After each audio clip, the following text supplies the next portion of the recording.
वन्दे जगत्प्रियकरं करुणावतारं कालन्नष्टं भक्तियोगं निजं या साधुस्वरूपं श्रीकृष्णचैतन्यनामा आविर्भूतस्य पादरविन्दे गाढं गाढं नित्यानन्दनमस्तुभ्यं प्रेमानन्दप्रदायिनि कलौ कल्मषनाशाय जन्मवापते नमो पञ्चतत्त्वात्मकं कृष्णं भक्तरूपपूर्वकं भक्तवतरं भक्तार्थं नमामि भक्तचक्षुरुदं महाभावसम्पादं कृष्णप्रियामयूषि प्रेमो भक्ति प्रकृतिराधिकेतां नमाम्यहम् वर्हापीडाभिरामं मृगमदतिलकं कुण्डलाक्रान्तकण्डं कन्यां शङ्कुम्भुकण्ठं स्मितशुभमुखं साधुनस्तवीयं हेमं शान्तं कृभङ्गं रविकरवसनं भक्तं वैजयन्ता वन्दे वृन्दावनस्थं गोपालवीशं जय जय गीता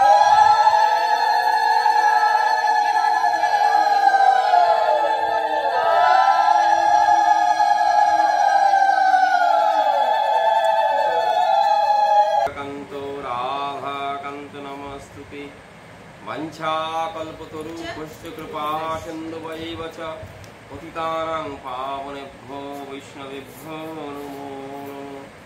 जय रूप सनातन भट्ट रघुनाथ श्रीजीव गोपाल भट्ट दास रघुनाथ এই ছয় গোসাইয়ের করি চরণ মন্নন যাহা হইতে বিঘ্ননাশ অভীষ্ট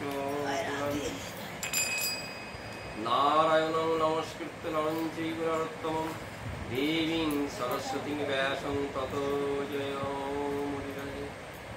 नमो वृन्दावै तुलसीदेव्यै प्रियावै केशवस्य च कृष्णभक्तिप्रदेवी सत्यवत्यै नमो नमः। मूकं करोति वाचालं पङ्गुं लङ्घयति गिरिं यत्कृपातमहं वन्दे परमानन्दमाधवम्। वन्देऽहं श्रीगुरो श्रीयुतपदकमलं श्रीगुरुन् वैष्णवांश्च श्रीरूपं साग्रजातं सहगण रघुनाथान्वितं तं सजीवं साद्वैतं सावधूतं परिजनसहितं श्रीकृष्णचैतन्यदेवं श्रीराधाकृष्णपादं सहगणरहितं श्रीविशाखान्वितांश्च गुरवे गौरचन्द्राय राधिकायै तदालये कृष्णाय कृष्णभक्ताय तद्भक्ताय नमो नमः। दिनादो मुरारि साधो मुरारि दिनार्धे मुरारि निशार्धे मुरारि दिनान्ते मुरारि निशान्ते मुरारि तमेक गतिर्न स्तमेक गतिर्न अनर्पितचरिं चिरात् करुणायवतीर्न कलौ समर्पयतुमुन्नतोज्ज्वलरसां सभक्तिश्रियं हरिपुरटो सुन्दरकृति कदम्ब सन्दीपित सदा हृदयकन्दरे स्फुरतु शचीनन्दनम्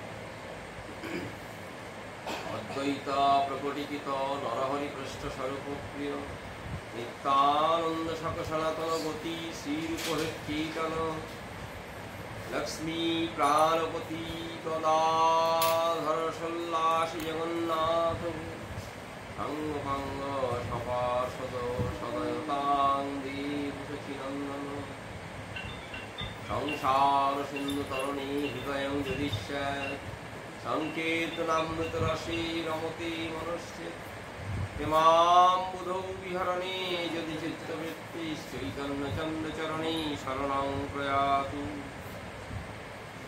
निगमकल्पतरोर्गलितं फलं शूकमुखादमृतदुपसंयुतं पिबत भागवतं रसमालयं मुहुरहो रसिका भुवि भावुका।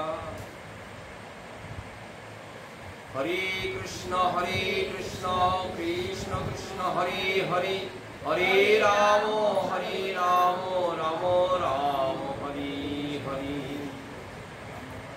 इष्टदेव बन्धोर्नित्य নিত্যানন্দ রায় চৈতন্য কীর্তন স্ফুরে যাহার কৃপায়।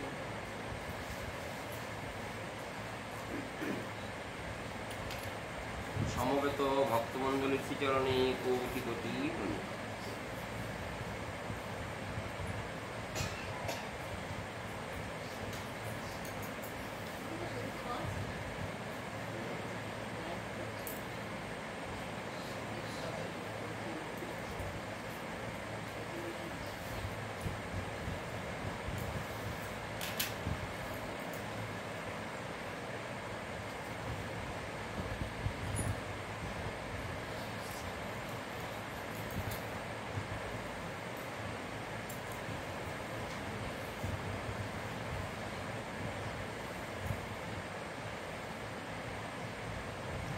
সমবেত ভক্তমণ্ডলীর শ্রীচরণে কোটি কোটি প্রণিপাত।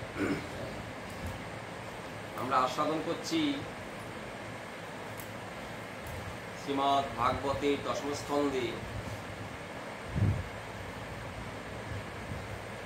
কৃষ্ণ বিরহ ক্লান্তা শ্রী গোপীগণের উচ্ছ্বাস।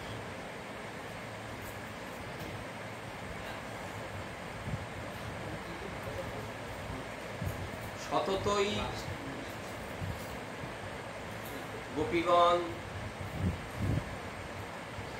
কৃষ্ণ সেবা মানসে নানান প্রকার উপায় অবলম্বন করেন, কিন্তু সেই সেবাটি সাক্ষাৎ রূপে না হলেও অসাক্ষাতে সেবা রূপে দেখা যায়। সেবার নানান প্রকার ভেদ, নানান প্রকার প্রকরণ থাকলেও মুখ্য রূপে শ্রী রাধারানীর সেবাটি শ্রীকৃষ্ণের আকাঙ্ক্ষিত। বিশেষ করে ভক্তিশাস্ত্র সবসময় বলেন ভগবান ভক্তের অন্তরের প্রেমসুধা পান করার জন্য, আস্বাদন করার জন্য সব সময় ব্যাকুল। ভগবান ভক্তের অন্তরের ভক্তিসুধা পান করার জন্য ব্যাকুল। ভক্ত যে কোথাতেই থাকুন না কেন, যে স্থানে অবস্থান করুন না কেন, ভগবান সেই অন্তরের মধু আস্বাদন করেন। এ যেন মধুযুক্ত প্রত্যেকটি ফুলেই মধুপ অর্থাৎ মৌমাছি মধু সংগ্রহ করার জন্য বিচরণ করে।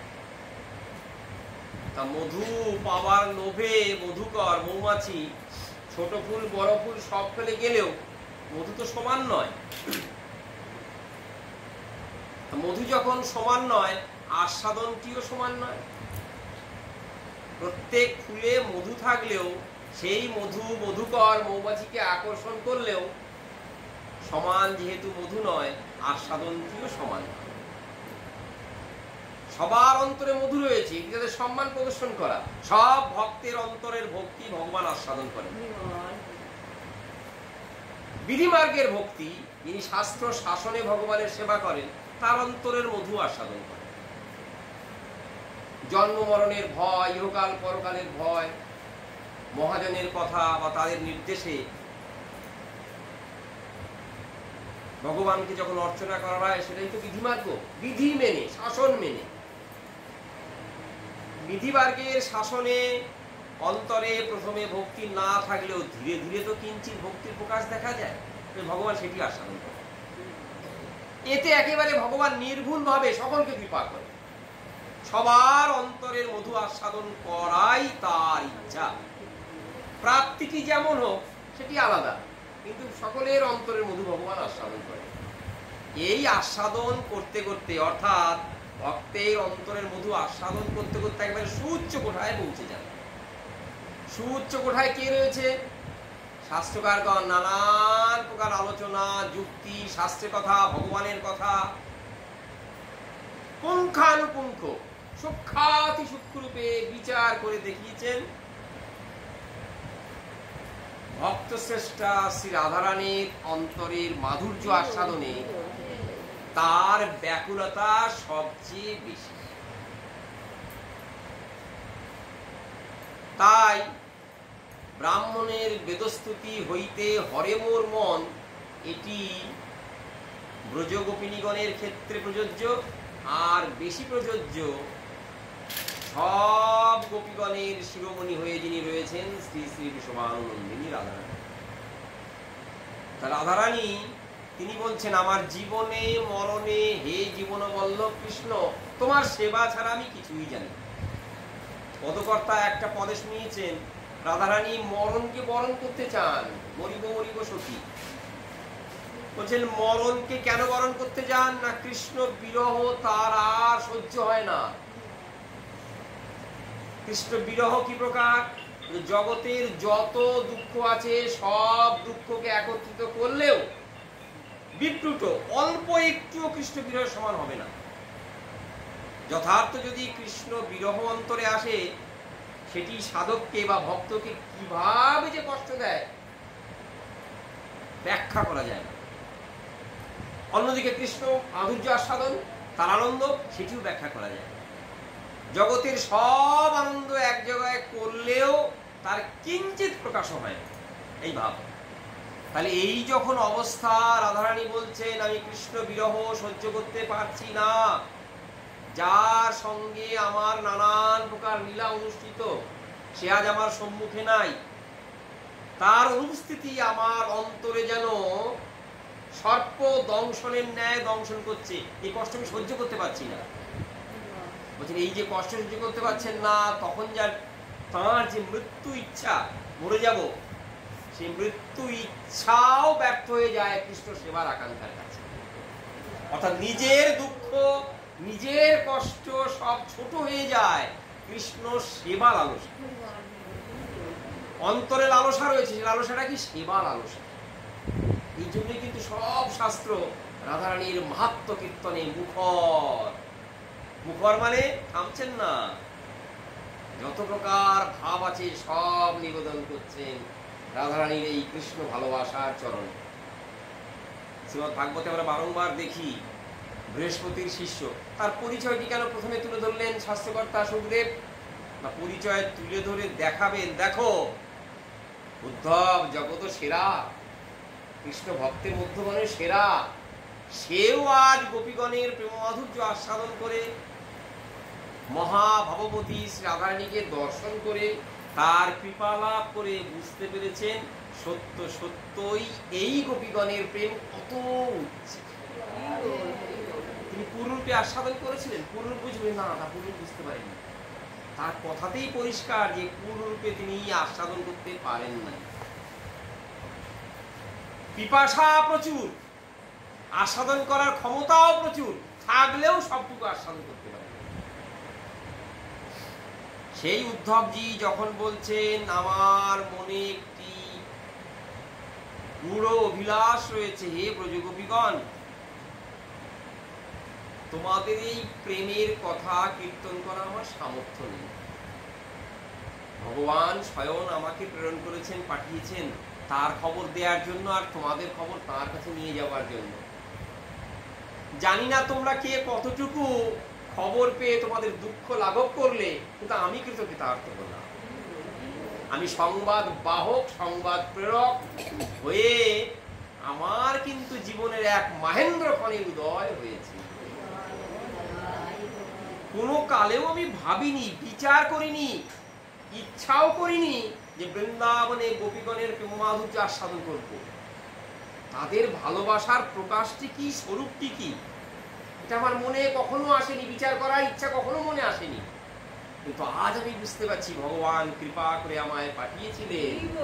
সেই কৃপার যে ধারা, সেই কৃপার গতি, সেই কৃপার প্রকাশ আজ আমার কাছে কিঞ্চিত রূপে দেখা দিচ্ছে। আমি বোবা হয়ে গেছি, ভালোবাসা আস্বাদন করে বোবা হয়ে গেছি। আস্বাদন অর্থাৎ তোমাদের অন্তরের ভালোবাসা কিভাবে ভগবান আস্বাদন করে এটি দেখি। আমি কৃতকৃতার্থ। লৌকিক জগতের ভালোবাসাই পরিমাপ করা যায়। আমার শ্রী গুরুদেব কত একটা উদাহরণ দেন। এই জগতে নরনারী পুরুষ নারীর আকর্ষণে তারা প্রাণ বিসর্জন দিয়ে দেয়। এই জগতেই যদি এটি সম্ভবপর হয়, প্রাকৃত জগৎ যে প্রাকৃতিক জগতে সব কিছু ক্ষয়িষ্ণু, সব হয়ে যায়, কোনো কিছুই ঠিক থাকে না, সেই প্রাকৃত জগতেই যদি এটা সম্ভবপর হয়, অপ্রাকৃত জগতে ভালোবাসা কত গাঢ়, কত পবিত্র। এই জন্য শাস্ত্রকার বললেন না, উন্নত উজ্জ্বল রস, অনেক উপরে পরিষ্কার ভালোবাসা। পরিষ্কার অর্থে অন্তরে কোনো প্রকার কামনা বাসনা কিছুই নাই। কি কামনা বাসনা? আত্মসুখের বাসনা কিছু। আত্মসুখ বাসনা যত দূরে যাবে, কৃষ্ণ সুখ বাসনা ততই প্রকাশিত হবে। নিজ সুখ বিধান আর কৃষ্ণ সুখ বিধান সমানভাবে থাকতে পারে না। ভক্তকবি তুলসীদাস বলেন, যাহা রাম তাহা নাহি কাম। কাম মানে নিজের অন্তরে কামনা। ভগবান রামচন্দ্র রয়েছেন, আবার আমার অন্তরে কামনাও রয়েছেন, তা থাকে না। এখানে আবার একটি প্রশ্ন তুলে দেয়, আচ্ছা কামনা নিয়ে যদি কেউ কৃষ্ণ ভজন করে, অন্তরের তলায় তলায় অন্তঃসলীলা রূপে যদি ভক্তি দেখা যায়, অন্তঃসলীলা অর্থাৎ ওপরে দেখা যাচ্ছে না ভক্তি কি, তলায় ভক্তি রয়েছে অন্তঃসলীলা রূপে। যেমন গয়ায় নদী অন্তঃসলীলা, জল দেখা যায় না কিন্তু কুড়তে হয়, সে অন্তঃসলীলা রূপে যদি ভক্তি থাকে, এবং সেই ভক্তির স্বরূপ না বুঝতে পেরে যদি কেউ কামনা করে যে ভগবান আমার কাম্য বস্তু দাও, তখন ভগবান বিচার করে। কাম লাগি কৃষ্ণ ভজে পায় কৃষ্ণ রসে, কাম ছাড়ি দাস হইতে হয় অভিলাষে। শাস্ত্র কথা বলছেন, কামনা নিয়ে কৃষ্ণ ভজন করলেও আপত্তি নাই, বিপদ নাই, প্রাপ্তি হবে। কারণ তুমি যাকে ভজনা করছো তিনি বিজ্ঞজন, তিনি জানেন তোমার মঙ্গল কিসে। কাম লাগি কৃষ্ণ ভজে, অন্তরের কামনা পূরণ করার জন্য কৃষ্ণ ভজনা করছে। তখন ভগবান বিচার করে দেখবেন যে যদি আমি কামনার বস্তু দিই, কাম্য বস্তু দিই, এটা তো কষ্ট দেওয়া হবে।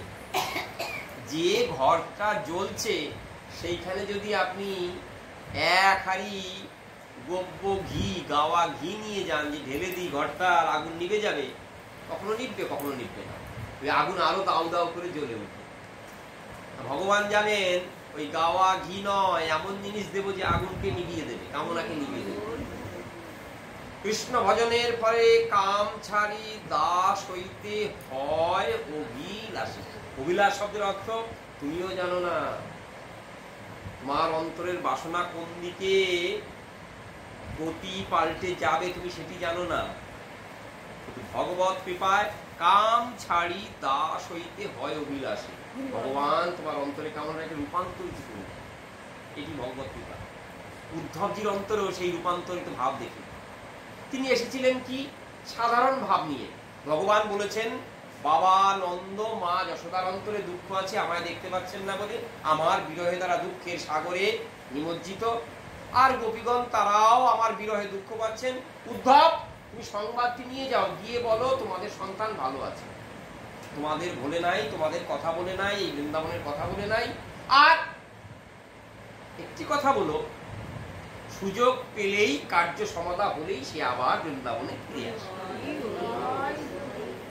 উদ্ধব সাধারণ জনের ন্যায় কৃষ্ণ বাক্য, কৃষ্ণ আদেশ পালন করার জন্য বৃন্দাবনে এসেছে। প্রথম রজনীতে যখন দেখি নন্দ বাবার সঙ্গে তার মিলন, সেখানে জ্ঞান গর্ভ কথা, আমি জ্ঞানী, এই ভাবটা কিন্তু পরিষ্কার রয়েছে। যে কটা সংবাদ দিচ্ছেন সব সংবাদটাই জ্ঞানাচ্ছন্ন, জ্ঞানের দ্বারা ঢাকা। কি জ্ঞানী? ঈশ্বর অন্তর্যামী, সকলের অন্তরে আছে। তোমার পুত্র ঈশ্বর, ঈশ্বর অন্তর্যামী, তিনি সকলের অন্তরে আছেন, তোমাদের অন্তরে আছেন, আবার দুঃখ কিসে? জ্ঞানীর সভায় এই কথাটি খুব মূল্যবান রূপে বিবেচিত হয়। সত্যই তো, কথা কিন্তু মিথ্যা নয়, কথা সত্য। কিন্তু কথাটি সত্য হলেও যে শেষ কথা নয়, এটি বলছেন মা যশোদা স্বয়ং। উদ্ধব আমিও জানি, আমার গুরুদেব বলেছেন ঈশ্বর অন্তর্যামী রূপে অন্তরে থাকে। ঈশ্বর রূপে পরমাণুতে সর্বত্র রয়েছে। দেখো আমার গুরুদেব আমাকে আরো অনেক অনেক শিক্ষা দিয়েছেন। ঈশ্বর সত্য সন্দেহ, ঈশ্বর প্রাকৃত ক্ষুধা তৃষ্ণার বশীভূত নয়, ঈশ্বর মিথ্যে কথা বলে না, ক্ষুধায় কাতর হয় না, বাড়ি বাড়ি চুরি করে না। তুমি বলছো আমার পুত্র গোপাল ঈশ্বর, ভাগুরি বাবার দেয়া যে নারায়ণ সেটা আমার ঘরে পূজিত হচ্ছেন। তোমার কথা অনুযায়ী ওই নারায়ণ আর আমার গোপাল এক। নারায়ণ কখনো চুরি করে না, খিদে লাগলেও চেয়ে খায় না, গোপীগণের ঘরে ঘরে গিয়ে ননি চুরি করে সখাগণকেও খাওয়ায় না। অন্তর্যামী রূপে যদি ওই নারায়ণ আর কৃষ্ণ সমভাবে থাকে, আমার পুত্রের এই প্রকার ব্যবহার কেন? ক্ষুধা লাগলেই সে কাতর হয়ে যায় ক্ষুধায়। শাস্ত্র বলছে ভগবানের ক্ষুধা নাই, আর আমি দেখেছি গোপাল ক্ষুধায় কাতর হয়ে যায়। আমি যদি একটি মুহূর্ত স্তনসুধা পান করাতে দেরি করতাম, গোপালের কি কষ্ট, কি না দুর্বুদ্ধি প্রকাশ হতো। দেখো দামবন্ধন লীলা তো সেই জন্যই। আমি স্তনসুধা পানে বিরত হয়েছি, কি করেছি না তার জন্যই, আমার পুত্র গোপাল তার সেবার জন্যই দুগ্ধ উদ্বর্তন অর্থাৎ উনুনে চাপানো ছিল। পদকর্তা বলেন ব্রহ্মা করে নিল, অর্থাৎ আগুন রূপে ব্রহ্মা ওই দুধ হরণ করে নিচ্ছে। মা জেনে ছুটলেন রন্ধনশালায়, দুগ্ধকে রক্ষা করতে হবে। কিভাবে ছুটলেন? গোপালকে নিয়ে না, গোপালের থেকেও জগতে একটি মূল্যবান বস্তু আছে মায়ের কাছে, সেটি কি? গোপালের সেবার জিনিস। গোপালকে কোল থেকে নামিয়ে দিলেন, এই গোপালের রাগ। আমার থেকেও জগতে কেউ প্রিয় আছে? তাহলে এই বাড়ির দধি দুগ্ধ ননি আমার থেকেও প্রিয়, ওদের নষ্ট করে দিল। সহজাত হিংসা গোপালের মনে দেখা দিল। উদ্ধব, বাবা উদ্ধব বলো তো দেখি, ওই যে ঘরে ভগবান নারায়ণ রয়েছেন তার মনে তো কখনো হিংসার উদয় হয় না? আমি গৃহকর্ম সেরে যদি নারায়ণকে সেবা করতে দেরি করি, সে কখনো তো ক্রোধান্বিত হয় না। সে তো ওই ননি দধি দুগ্ধর মটকা হাড়ি সে তো ভেঙে দেয় না। উদ্ধবের জ্ঞান সেখানে আচ্ছন্ন হয়ে গেল, আর কোনো কথা তিনি বলতে পারলেন না, বিচারই করতে পারলেন। কারণ মায়ের যে ভালোবাসা, সেই ভালোবাসার স্পর্শ উদ্ধবজির অন্তরে কখনোই হয়। উদ্ধবজি জানেনই না বৃন্দাবনের ভালোবাসার স্বরূপটি কি। ভাগো, বৃন্দাবনের ভালোবাসা অন্য কোথাও দেখা দিতে পারে না। মা দেবকী কি গোপালকে, মা দেবকী কি কৃষ্ণকে ভালোবাসেননি? অবশ্যই বেসেছেন, কিন্তু বৃন্দাবনের ভালোবাসার সমান কখনোই না। লীলাতেই দেখা যায়। মা যশোদা গোপালকে ঈশ্বর জ্ঞান করলেও তার পুত্র জ্ঞানটি বড় সবসময়। আর মা দেবকী পুত্র জ্ঞানটি করলেও ঈশ্বর জ্ঞানের দ্বারা আচ্ছন্ন হয়ে পড়েন, ভয় পান। আপন সন্তানকে আপন মা কখনো ভয় পায়? দেবকী মা, বসুদেব বাবা কিন্তু ভয় পেয়ে যাচ্ছেন, বলছেন তোমাদের প্রণাম কি নেবো, তোমরা তো ঈশ্বর।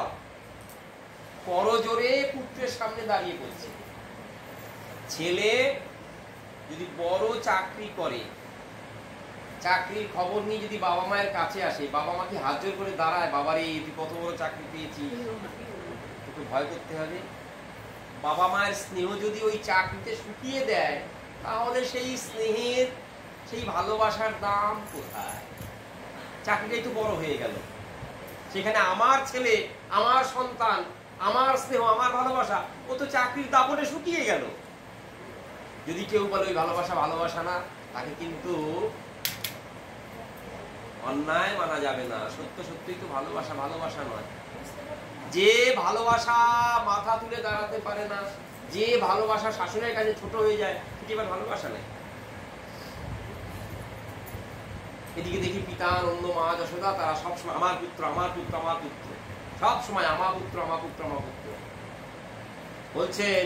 সেখানে সম্বন্ধটাকেই বড় করে মানছেন। কি সম্বন্ধ? আমার পুত্র, আমার পুত্রের প্রতি যা করা করতো আমি সেটি। এই বৃন্দাবনের যে ভালোবাসা, সেই ভালোবাসাটি অন্য কোথাও দেখা যায়, কোনোভাবেই দেখা যায়। তাহলে যখন দেখা যায় না, তার সমান কেউ নাই, সেই কথা শুনে কি হবে? যেখানেই কিন্তু জীবের প্রতি ভগবানের কৃপা, যদি না বুঝে কেহ শুনিতে শুনিতে সেহ কি অদ্ভুত চৈতন্য চরিত। আগো জীব কুলিহত জীব, তোমাদের সাধন থাক, ভজন থাক বা নাই থাক, কোনো প্রকার ভয় নাই। একটি মাত্র আদেশ, একটি মাত্র শাস্ত্রের আদেশ, সেটি কি? জ্ঞানার্জন করো বা না করো। অন্তরে শোনার ইচ্ছা না থাকলেও কৃষ্ণ কথা শুনবো ইচ্ছা যদি নাও থাকে, সকলে থাকবে না, একে বলে সংস্কার। এই সংস্কার যদি কারো নাও থাকে, কিন্তু কোন প্রকারে কোন সৌভাগ্যক্রমে যদি কারো এই শ্রবণ পথে পড়ে যায়, যদি না বুঝে কেউ শুনিতে শুনিতে সেও, এইখানে কিন্তু কোনো শর্ত দেয় নাই। গঙ্গা স্নান করে গুরুর কাছে দীক্ষা প্রাপ্ত হয়ে জ্ঞানী হয়ে সূচি হয়ে তুলসী তলায় বসে তুমি কৃষ্ণ কথা শ্রবণ করবে না, এই কথা কখনো বলা না। এই কথা বললে শ্রীমদ ভাগবতের বড় বড় মহাজন, মহান ভাগবত, তারা বাদ চলে যায়। যে অজামিল আমাদের অন্তরে আশার উদ্রেক করে, সেই অজামিল তো বাদ চলে যায়। অত দূরে যেতে হবে না, গৌর লীলায় জগাই মাধায়। তাই গৌরের লীলা হচ্ছে নবদ্বীপে, জগাই মাধাইকে বাদ দিয়ে দেন তো আমাদের মন সেই দিকে যায় কিনা। সচিমা নিমাই সন্ন্যাসের পরে যে রোদন করছেন, সচিমাকে বাদ দিয়ে দেন তো সেই দিকে আমাদের মন যায় কিনা। সচিমায়ের ক্রন্দনে রন্ধনে আমাদের মন আকর্ষণ করে, কারণ ওটি ভগবান রূপী গৌরীকে আকর্ষণ করে। নিমাই সন্ন্যাসী হোস না বাবা, ঘরেই তো কৃষ্ণ ভজন করতে পারিস। এই কথা আমাদের অন্তরকে স্পর্শ করে। কেন স্পর্শ করে? সন্ন্যাসী হয়ে কোথায় হারিয়ে যাবে গুণনিধি দয়ানিধি হে চৈতন্য চন্দ্র, তার থেকে তুমি গৃহে থাকো। মায়েরই আকুলতা আমাদের অন্তরকে স্পর্শ করে। জগাই মাধাই কোথাও দেখাতে পারবেন তারা একটি দিনের জন্য সাধন ভজন করেছে? জগাই মাধাই তারা বলছে ওই সব নাম আমাদের সামনে করবে না। হরিনাম কৃষ্ণ নাম বড়ই মধুর। কার কাছে? ভক্তের কাছে। জগাই মাধাই একবারও বলেছে একবার শোনারে কৃষ্ণ নাম, একবার শোনারে হরিনাম। বলছে যারা হরিনাম গ্রহণ করবে তাদের শাস্তি হবে, ওই নাম আমরাও নেব না, তোমরাও নেব না। নামের সহায়ক শিখল মৃদঙ্গ করতাল ভেঙে তছনছ করে দিয়েছেন, ভক্তদের কষ্ট দিয়েছেন, কি না ওইসব নাম নেওয়া যাবে না। আর হেন পাপ কর্ম নাই তা করেন নাই। চৈতন্য ভাগবতে গৌরীর কথা প্রসঙ্গে পাই, হেন পাপ কর্ম নাই জগাই মাধাই করে নাই। অশাস্ত্রীয় মদ্য মাংস গ্রহণ, ব্রহ্মবধ, নারীবধ, শ্লীলতাহানি সব করেছেন। রাহাজানি, ডাকাতি, চুরি। রাস্তার ওপারে যদি কেউ দেখতো ছুটে আসতো, মনে করতো পাপ দর্শন করলাম, গঙ্গা স্নান করতো। কিন্তু দয়ার অবতার নিতাই চাঁদ দেখে বললেন, আর জগতের মদ খেয়ে যদি এইরকম মাতলামি দেখাতে পারে, আত্মভোলা মাতলামি, নিজেকে ভুলে যাচ্ছে, তাহলে আসল জিনিস যদি অন্তরে পড়ে, যে জিনিস দিলে সত্য সত্যই আত্মবিলোপ করে কৃষ্ণ সেবার স্মৃতি উদিত হবে, সেইটা যদি এরা পায় না জানি কি হবে। নিত্যানন্দ বলছেন, প্রভু গো, আমি মনে মনে আশা করি আজ এদের দেখে, এই দুই ভাইকে দেখে, মাতাল পাষণ্ড-রূপী দুই ভাইকে দেখে সচেলে যারা গঙ্গা স্নানে চলে যায়, তারাই যেন একদিন বলে আজ আমাদের গঙ্গা স্নানের প্রয়োজন না।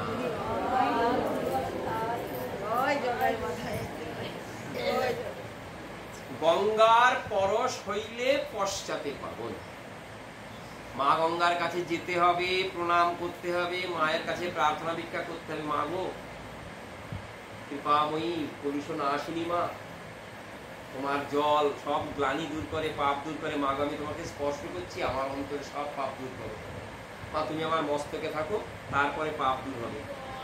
বলছেন সাধু দর্শনেই অন্তর পবিত্র করে দেয়। গঙ্গাকে দর্শন স্পর্শন, তারপরে পাপ মুক্তি। সাধুর দর্শনেই চিত্ত শুদ্ধি হয়ে যায়। ভাগবতীর কথা। তাই এটা পরম আশার কথা শুনিয়েছেন, বুঝো বা না বুঝো, জ্ঞানী হও বা পণ্ডিত হও, কিছু না হও, শোনার ইচ্ছাও না থাক, কৃষ্ণ কথা শুনবো, কৃষ্ণ কথা হরি কথা বড়ই মধুর, ভক্তের কাছে, আমি তো ভক্ত নই, কিন্তু যদি কোনো প্রকারে কর্ণদ্বারে প্রবেশ করে হবেই হবে, শাস্ত্রবাক্য। যদি না বুঝে কেহ শুনিতে শুনিতে সেহ। কি অদ্ভুত চৈতন্য চরিত, কি অদ্ভুত, কি অদ্ভুত, ব্যাখ্যা নেই। অদ্ভুত মানে ব্যাখ্যা নেই। ছেলেটা পড়াশোনা করে না রে, কিন্তু ছেলেটা ফার্স্ট ক্লাস নম্বর পেয়ে গেল, অদ্ভুত। অর্থাৎ আমিও দেখি নাই, আপনিও দেখেন নাই, গভীর রাত্রিতে পড়াশোনা করতে। অন্তরে বসে রয়েছে পরমাত্মা বিষ্ণু ভগবান, স্বয়ং ভগবানকে দর্শন করে পরমাত্মা পূর্ণ ভগবানের সঙ্গে মিলন হয়ে গেছে, জগাই মাধায়ের সব পাপ দূরে চলে গেছে। বলছি এই কথা যদি বসে বসে জীব শোনে, ওই জগাই মাধায়ের প্রতি ভগবানের কৃপা বা জগাই মাধায়ের ওই যে আত্মবিলোপ করে আত্মোৎসর্গদান, এই কথা যদি কেউ শোনে, তাহলে সে কিন্তু জগাই মাধাই সমভাব অর্জন করবে। বৃন্দাবনের পক্ষেও একই কথা, গোপীগণের যে প্রেম, সেই প্রেমের সমকক্ষ জীব কখনই হতে পারবে না। সাধন করে কৃষ্ণ ভক্তি লাভ করা যায় না, কৃপা কৃপা কৃপা। তা শুনতে শুনতে মনে লালসা হবে, লালসা হলেই ভগবত কৃপাকে আকর্ষণ করবে। যে গ্রীষ্মের দাবদাহে প্রাণ চলে গেলেও চাতক পাখি অন্য কোনো জল স্পর্শ করে না। পৃথিবীতে এত জল তো রয়েছে, নদী, নালা, খাল, বিল, বলে চাতক পাখি সেই জল পান করে না। কোন জল পান করে? আশায় চেয়ে থাকে কবে মেঘের সঞ্চার হবে। মেঘের সঞ্চার হলে কি বৃষ্টি হয় নাকি? হয় না গো, হাওয়ায় উড়িয়ে নিয়ে যায়। আবার প্রাণঘাতীও হয়, মেঘে মেঘে ঘর্ষণে বাজ পড়ে, প্রাণ চলে যায়। বুঝলেন? তবুও চাতক পাখি কিন্তু কখনো আশা ছাড়ে না। আশার পানে চেয়ে থাকে, বর্ষার পানে চেয়ে থাকে যে ওই জল করে আমার প্রাণকে রক্ষা করবে। যদি এই আশা ভক্তের মনে একবার জাগ্রত হয়ে যায়, তার ভক্তি পেতে আর কোনো দেরি থাকে। এইখানে আমাদের প্রতি কৃপা। শাস্ত্র বলছেন ওই চেয়ে থাকো। ভগবত কৃপা বা ভগবত কথা একই বস্তু। ভগবানের কৃপা আর ভগবত কথা একই বস্তু। টাকা আর দারিদ্র মোচন যেমন এক বস্তু। আমি খেতে পাই না, আমার থাকার জায়গা নাই, আমার আত্মীয় স্বজন নাই, আমার দেহটি ব্যাধিগ্রস্ত, চিকিৎসকের কাছে যেতে পারি, ডাক্তার দেখাতে পারি না, কারণ আমার টাকা নাই। আজ সন্ধ্যা অব্দি আমার টাকা নাই, কিন্তু গভীর রাতে আমি প্রচুর টাকা পেয়ে গেলাম। টাকা পাওয়ার সঙ্গে সঙ্গে তো আমার সব চলে গেল, দারিদ্র চলে গেল, আমার দেহের রোগ চলে যাবে, যেন চিকিৎসকের কাছে যেতে পারবো। অর্থাৎ টাকা পাওয়ার সঙ্গে সঙ্গে আমার উন্নতি হয়ে গেল। তাই বলছেন এই যে ভক্তি, আমার অন্তরে ভক্তির উদয় হবে, আমি ভক্তিমান হব, এই ইচ্ছা হলেই ভগবত কৃপা সেখানে চলে আসে। তাই বলছেন শোনো শোনো শোনো, বারবার শোনো, বারবার শোনো, বারবার শোনো। শুনিতে শুনিতে হইবে বস্তু লাভ। ভগবানের কথা বারবার শোনা, বারবার শুনবো কোথায় বসে? সাধু সঙ্গে। কেন গো? সাধুরা কৃষ্ণ কথা কইবেন, সে কথা পবিত্র হবে। শাস্ত্র দেখাচ্ছেন নারদ পূর্ব জন্মে ছিলেন এক দাসীপুত্র, কিন্তু কি সৌভাগ্য! মা বলেছেন, আরে ঋষিগণের, ভক্তগণের, সাধুগণের সঙ্গ করলে না অন্তর পবিত্র হয়, তুই ঋষিগণের পাশে পাশে থাক। দাসীপুত্র রূপে নারদজি সঙ্গে সঙ্গে থাকতেন, তাদের কথা শুনতেন, অন্তরে ভক্তি লাভ হয়ে গেল। উদ্ধবজি বলছেন এতা পরং তনুভূত ভুবি গোপবদ্ধ গোবিন্দ এবং অখিলাত্মনি রূঢ়ভাবা বাঞ্ছন্তি যদ ভবভীয়মুনয় বয়ঞ্চ হিং ব্রহ্মজন্ম বিরণন্ত কথা রসস্য। শ্রীমদ্ ভাগবতের একটা বৈশিষ্ট্য হলো সব কথা বলে। সব কথা বললে আমার বেশি ভালো লাগে। শ্রীমদ্ ভাগবত এত ভালো লাগে কেন? আপনি আমার সাথে দেখা করতে এসছেন, আপনার ছোটবেলার কথা বলছেন, কত কথা শোনাচ্ছেন, আপনার অত কথা আমার শুনতে ইচ্ছা করছে। শাস্ত্রের কথা আমি শুনবো, যাতে যেটুকু আমার আস্বাদন হবে, আনন্দ লাভ করবো। শ্রীমদ্ ভাগবত এত কথা বলছি কেন? বলছে শাস্ত্র শস্ত্র রূপেও দেখা দেয়। যদি তোমার মনের সন্দেহ দূর না করে না, ওই সন্দেহ বাধা হয়ে দাঁড়াবে, ভক্তি প্রবেশ করতে পারবে। এক খণ্ড মেঘ যদি আকাশে থাকে, সূর্য এত প্রবল হলেও সূর্যের আলো কিন্তু পৌঁছয় না। দরজা জানলা বন্ধ থাকলে ঘরে কিন্তু বাতাস প্রবেশ করতে পারে না। তোমার অন্তরে যেন কোনো প্রকার সন্দেহ না থাকে। ভগবত কৃপা যখন তোমামুখী আসবে, সে যেন শটান সাক্ষাৎ তোমার অন্তরকে স্পর্শ করে। অকথ্য কথনীয় বস্তু, যে কথা বলা হয়নি, যে কথা কেউ বলেনি, উদ্ধবজি বলছেন আমি সে কথা বলছি। এ কথা নতুনতর। তাই জগতের মুনি ঋষিরা তারা নানান প্রকার সন্দেহের কথা বলতে পারেন, কিন্তু আমি যে কৃষ্ণ অনুচর, আমি যে বৃহস্পতির শিষ্য, আমি আজ যে কথা তোমাদের শোনাচ্ছি এটি নতুন হলেও চির শাশ্বত সুন্দর কথা। শাশ্বত অর্থাৎ যার বিনাশ নাই, অক্ষম অক্ষর কথা, তার ক্ষয় নাই। বলছেন দৃষ্টৈবমাদি গোপীনাং কৃষ্ণ সাত্ম বিক্রমম, কৃষ্ণ ভাবনায় আবিষ্টরূপী গোপীগণকে দর্শন করে উদ্ধবে কথা বলিল। গোপীগণের সঙ্গ লাভ হয়েছে, তাদের কৃষ্ণ বিরহ দর্শন হয়েছে, বুঝতে পেরেছেন এই কৃষ্ণ বিরহের দ্বারই তাদের কৃষ্ণ সেবা হচ্ছে। এক অঙ্গ সাধেকে হো সাধে বহু অঙ্গ, নিষ্ঠা হইলে উপজয় প্রেমেরও তরঙ্গ। আপনি গোবিন্দের অঙ্গে মালাই পরাবেন, আপনার মালা গাঁথার শখ, এ বন সে বন, এ বাগান সে বাগান করে কত ভালো ভালো ফুল তুলে আনেন। মালাটি গেঁথে যখন যুগলের গলদেশে পরিয়ে দেন, তখন আপনার মনে আর আনন্দের বাঁধ ভাঙা আনন্দের। আবার অন্য ভক্ত মনে করছে আমি নানান প্রকার ভোজ্য দ্রব্য গোবিন্দে নিবেদন করব। ওই দিনের পরমান্নটি ভালো হয়নি, দুধটি ভালো ছিল না, আজ পরমান্নটি আমি আবেশে নতুন আবেশে রন্ধন করব। ভগবানের তুষ্টির জন্য আমি নব নব খাদ্য দ্রব্য প্রস্তুত করবো, ভগবানকে নিবেদন করব, নিবেদন করে আমার অন্তরে আনন্দকে প্রকাশ করব। আপনি নিবেদন করছেন এক অঙ্গ সাধে কেউ সাধে বহু অঙ্গ, নিষ্ঠা হইল উপজয় প্রেমের তরঙ্গ। আমি কৃষ্ণ কথা শুনতে ভালোবাসি, আমি কৃষ্ণ কথা শুনবো। এই শুনিতে শুনিতে শুনতে মন প্রবলতর রূপে ওই দিকে আকর্ষিত হয়, ভগবত ভক্তির উদয় হয় অন্তর। উদ্ধব বলছেন গোপীগণকে দর্শন করে তাদের কৃপা প্রাপ্ত হয়ে তাদের স্বরূপের কিঞ্চিত অনুভূতি তার অন্তর্ভুক্ত হয়েছে। জগৎবাসী সকলকেই বলছেন তা পরম তনুভূত ভুবি গোপবদ্ধ, এই গোপী দেহধারী কৃষ্ণ বধূগণ জগৎ পূজনীয়। এক কথায় বলে দিলেন তাদের মাহাত্ম্য। আমার সম্মুখে যাদের দেখছেন, যদি কারো অন্তরে কোনো প্রকার সন্দেহর উদয় হয়, আমি সব সন্দেহ নস্যাৎ করে দিয়ে বলছি, যত যত কৃষ্ণ ভক্ত রয়েছে, যত যত কৃষ্ণ প্রেয়সী রয়েছে, তাদের সকলের ভাবকে পরাভূত করে দিয়ে ঢেকে দিয়ে পূর্ণ কৃষ্ণ প্রেমের আলোকে বর্তমান হয়ে রয়েছেন এই গোপী বধূগণ, কৃষ্ণ বধূগণ। অর্থাৎ এদের সম আর কেউ নাই। ইতা পরম তনুভূত ভুবি, এই গোপী দেহধারী কৃষ্ণ ভক্তগণই সর্বশ্রেষ্ঠ। কে বলছেন? আমি উদ্ধব। আমার অনুভূতির দ্বারে, আমার কৃপার দ্বারে, আমার শাস্ত্র জ্ঞানের দ্বারে আমি সব আজকে দেখতে পাচ্ছি গোপীগণের মধ্যে সেরা রয়েছেন, কিন্তু জগতের সেরা এই গোপীগণ। তাদের দেহ ধারণ করাই সার্থক। অর্থাৎ যখন বললেন তাদের দেহ ধারণ করা সার্থক, তখন অন্য একটি কথা প্রসঙ্গ এমনি এমনি ওঠে। মানবজন শ্রেষ্ঠ জন, তার মধ্যে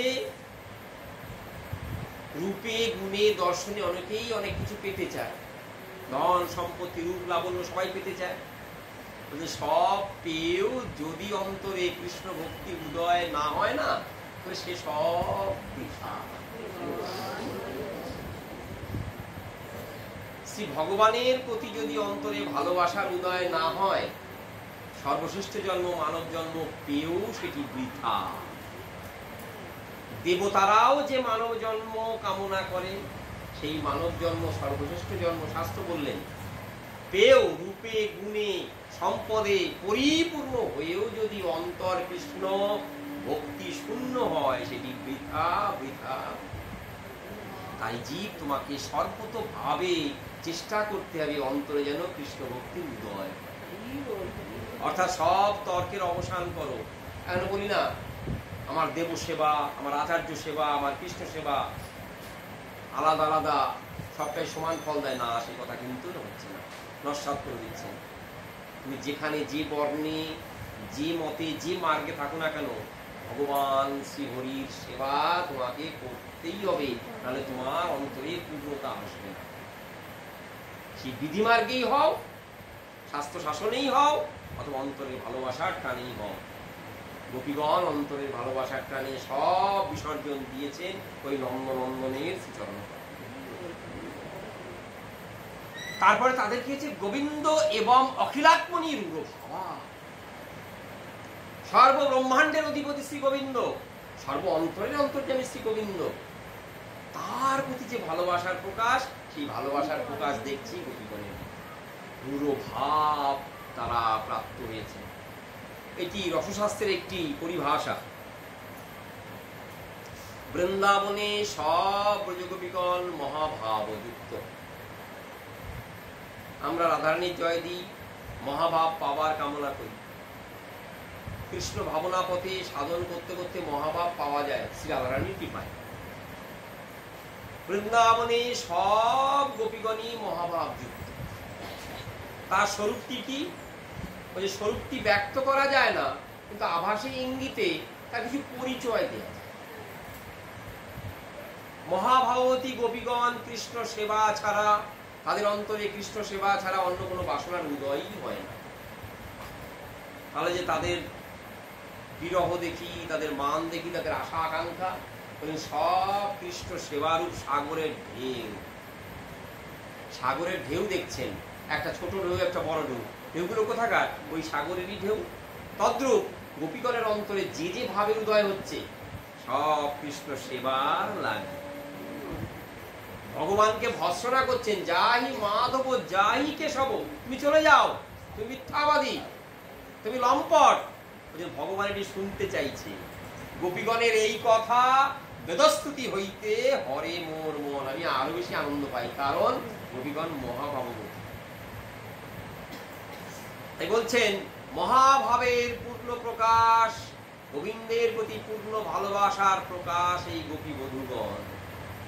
উদ্ধব নিজের জীবনকে, নিজের ভাবনাকে, নিজের চিন্তাকে সর্বভাবে পরিশুদ্ধ করে গোপীগণের চরণ প্রান্তে দিয়েছেন। আজ আমি পেয়েছি জগৎবাসী, দেখো আমি গোবিন্দের কৃপায় পেয়েছি বটে, কিন্তু আমি ভুলে যাই কি বস্তু আমি পেয়েছি। উদ্ধবজির কৃপা। যারা কৃপণ হয় তারা যদি কোনো কিছু পায় কাউকে দেখায় না, নিজে নিজেই আস্বাদন করে, নিজে নিজেই ভোগ করে। সেই কৃপণদের দেখতেও নাই, তাদের সঙ্গ করতে নাই। যিনি মহান, মহান আশায় যার, তাকে আমরা মহাশয় বলি। সকলকে মহাশয় বলা যায় না। মহান হৃদয়ে যার, তিনি মহাশয়। তা বলছেন জগতে একমাত্র ভক্তরাই মহাশয়। কেন গো? ভক্তি তারা কখনো লুকায়িত রাখে না, তারা শয়নে স্বপনে চান এই ভক্তি সবার অন্তরে প্রকটিত। অদ্বৈত আচার্য যেদিন নবদ্বীপবাসী সব ভক্তগণের মধ্যে ব্যক্ত করলেন, হাগো আমি বুঝতে পেরেছি আমার আরাধ্য ভগবান অবতীর্ণ হয়েছেন। আমি সেই দিনই বুঝতে পেরেছি যেদিন দেখলাম ওই ছোট্ট দিগম্বর শিশুটির প্রতি আমার মন কেন ধাবিত হয়। নিমাই দাদাকে ডাকতে আসতো, মা পাঠিয়ে দিতেন, যা নিমাই দাদাকে ডেকে নিয়ে আয়, আবার সময় হয়েছে। দাদা কোথায় বসে আছে? অদ্বৈত আচার্যের একটা নবদ্বীপে বাড়ি ছিল, সেইখানে দাদা বিশ্বরূপ অদ্বৈত আচার্যের সাথে শাস্ত্র কথা, কৃষ্ণ কথা আলোচনা করছেন। অদ্বৈত আচার্যের গৃহে ওই পঞ্চম বর্ষীয় দিগম্বর, অঙ্গে কোনো পোশাক নাই, মা কয়েকটি মহামূল্যবান গয়না পরিয়ে দিয়েছেন। ছোট্ট শিশু নিমাই আর ছোট্ট চরণক্ষেপে হাঁটতে হাঁটতে, ছোট্ট দুটি পা ফেলতে ফেলতে অদ্বৈত মন্দিরে এসে দাদাকে বলতেন, দাদা চলো বাটিতে ফিরে চলো, বাড়িতে চলো, খাওয়ার সময় হয়েছে, মা ডাকছেন। যখন মধুর স্বরে এই কথা ব্যক্ত করতো না, অদ্বৈতের পাঠদান সব স্তব্ধ হয়ে যেত, বন্ধ হয়ে যেত, মন ওই দিকে চলে যেত, আকর্ষিত হতো। ভাবতেন ওই ছোট্ট শিশুটিকে যদি ধরে সদা সর্বদা বুকে জড়িয়ে রাখতে পারি। সঙ্গে সঙ্গে আবার বিচার করতেন, আমি তো পণ্ডিত, বেদ পঞ্চানন, আমি কি মায়ার খপ্পরে পড়েছি? এই শিশু কি মায়াজাত? শিশু আমাকে কি মন ভুলিয়ে দিচ্ছে? আলোচনা করতেন, বিচার করতেন, কিন্তু উত্তর পেতেন না। বলছেন তখনই আমি জেনেছি আমার আরাধ্য প্রভু আমার সম্মুখে দিয়ে বিচরণ করে, এতদিন ধরতে পারি না, আজ ধরতে পেরেছি। শিবাসাদী ভক্তগণ, দেখো দেখো, আমাদের আর ভয় নাই, আমাদের আর ভীতি নাই। যতই বাধা আসুক না কেন, আমরা প্রভুর নাম কীর্তন জোরে জোরে করবো। আর গোত্র বাড়াউন কৃষ্ণ আমার সবাকার, আমাদের দলটা বাড়াক। কৃষ্ণের কাছে এই কামনা করি যেন আমাদের দল বেড়ে যায়, আমাদের সবাই মিলে হরি কীর্তন করতে পারি। তাই ভক্ত হলো মহান আশয়, সকলকে দিয়ে তারপর সে মহাপ্রসাদ পান। আজ শ্রী রাধারানীর কৃপায়, আজ শ্রী গোবিন্দের কৃপায় যথার্থই সত্য সত্যই মহান আশয় রয়েছেন উদ্ধব মহারাজ। বলছেন, বাঞ্ছন্তি যদ ভবভীয় মুনয় বয়ঞ্চ কিং ব্রহ্মজন্ম বিরণন্ত কথা রসস্য। ভব ভয়ে ভীত আমরা, মরণ ভয়ে ভীত। শুধু মরণ ভয় না, কর্মফল, কি কর্ম করেছি, এই জন্মে যেমন তেমন গেল, পরজন্মে কি হব, তারপরে কি হব, এই ভয়ে ভীত। বলছেন, এই ভয়কে দূর করার জন্যই তো সবাই সাধনা করে। বলছে না গো, এই ভয় ভক্তের থাকেই। ভক্ত এই প্রকার কোনো ভয়ের দ্বারাই চালিত না, এই প্রকার কোনো ভয় তার অন্তরে থাকে না যে ভবিষ্যতে কবে মরবো, মরবো কি মরবো না, থাকবো কি থাকবো না, পরজন্মে পশু হবো না কীট হবো না নরকের কীট হবো, কিছুই বিচার সে করে না। কেন সে বিচার করে না? তো সেই বিচারটি হাত আমার প্রভুর কাছে। আমি পাপ করি পুণ্য করি, তার ফল প্রভু দেবেন, কিন্তু আমার অন্তরে যে ভাব রয়েছে তার জন্য একটা দাবিও রয়েছে। কি দাবি? প্রভু গো, আমার কর্মের ফলে আমাকে জন্ম দিও, আমি একটি বারের জন্য তোমার কাছে প্রার্থনা করব না যে আমার কর্মফলকে নস্যাৎ করে দাও, আমার পাপ আমার পুণ্য সব আমার কাছেই থাকুক, কিন্তু প্রভু আমি তো তোমারই সন্তান, আমি তো তোমারই জীব, আমার একটি মাত্র প্রার্থনা। কি গো প্রভু, তুমি আর নিত্যানন্দ বিহরিবে যথা, উচ্ছিষ্ট ভোজি কুকুর করিও রে তথা। পিতার কর্তব্য সন্তানের মনোবাসনা পূর্ণ করা, সন্তানের আশা আকাঙ্ক্ষা পূর্ণ করাই তো বাবা মা চায়।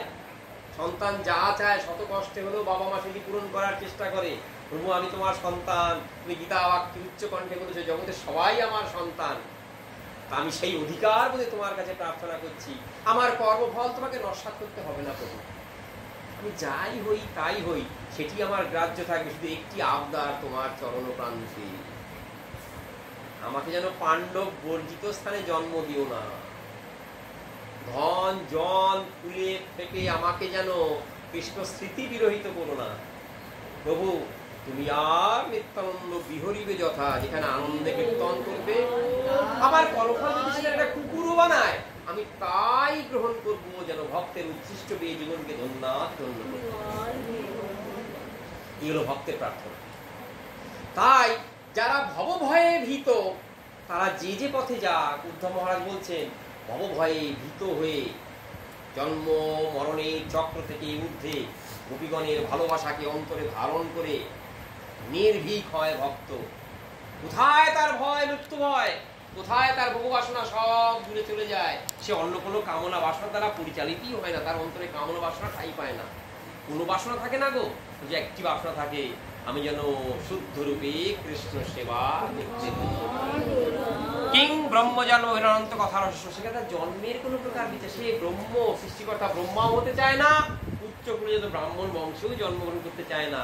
আমি যে কুলেই থাকি না কেন প্রভু, আমি যেন আসি যাই ঘুরি ফিরি যেন তোমার সেবা, এই বাসনা পরিবৃত্ত হয়। উদ্ধব মহারাজ অনাগত কালের ভক্তের সম্মুখে অনাগত ভাব ব্যক্ত করে দিলেন। বললাম না, শ্রীমদ্ ভাগবত অনেক কথা বলে, অনেক কথা বললেন, কিন্তু সব কথায় প্রযোজ্যতার, সব কটি কথার প্রয়োজন রয়েছে। আমাদের জীবনে সব কটি কথাই প্রযোজ্য, কারণ এই কটি কথা যদি সন্দেহ রূপে দেখা দেয় তখন কিন্তু অগ্রসর হওয়া যাবে না। গোপীগণের চরণপ্রান্তে নিজেকে উৎসর্গ করতে হবে। তুলসী পাতাটি ছোট বড় এই বিচারের দ্বারা যদি চালিত হন তাহলে গোবিন্দ চরণের তুলসী পাতাটি দেয়াই যাবে না।